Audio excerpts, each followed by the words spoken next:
Une recette de macarons au sucre cuit et gruyère de cacao, indispensable pour épater vos amis. On commence par faire cuire le sucre. Première chose, disposez le sucre semoule ainsi que l'eau dans une casserole. À l'aide d'une spatule, mélangez. À présent, on commence la cuisson du sucre. D'abord porté à ébullition, puis à l'aide d'une sonde électrique, c'est un outil indispensable, vérifiez la température du sucre. Vous devez l'amener à 118 degrés. Pendant ce temps, on monte la moitié des blancs d'œufs en neige. Les blancs d'œufs doivent être à moitié montés lorsque le sucre arrive à température. Une fois le sucre cuit versé dans la cuve du batteur, continuez à monter la meringue jusqu'à ce qu'elle refroidisse. La meringue est cuite lorsque la cuve est tiède au toucher. On va maintenant mélanger l'autre moitié des blancs d'œufs dans mon temps pourtant de sucre glace et de poudre d'amande que j'ai préalablement tamisé. Et je vais maintenant progressivement incorporer la meringue.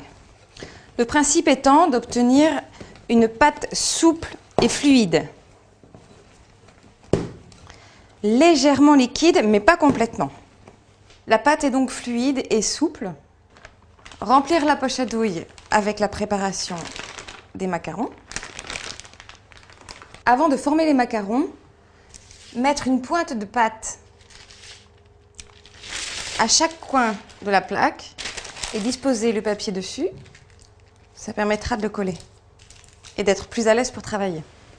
On poche les macarons.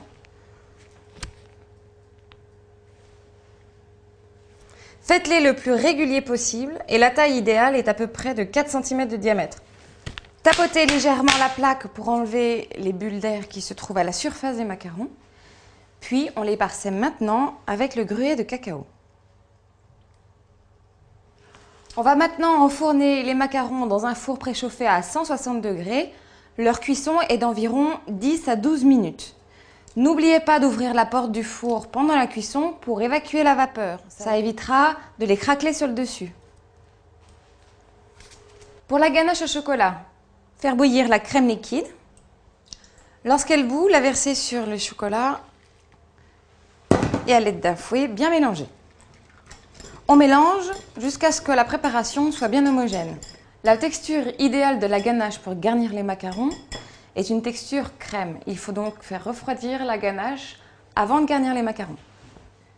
Attention tout de même à ne pas trop les réfrigérer, sinon elle durcit. Les macarons sont cuits.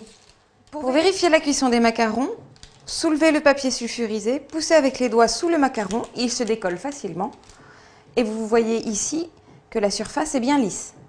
Pour garnir les macarons, remplir une poche à douille avec la ganache au chocolat. À présent, mettre la ganache bien au centre du macaron, recouvrir avec une deuxième coque, presser légèrement pour étaler la ganache.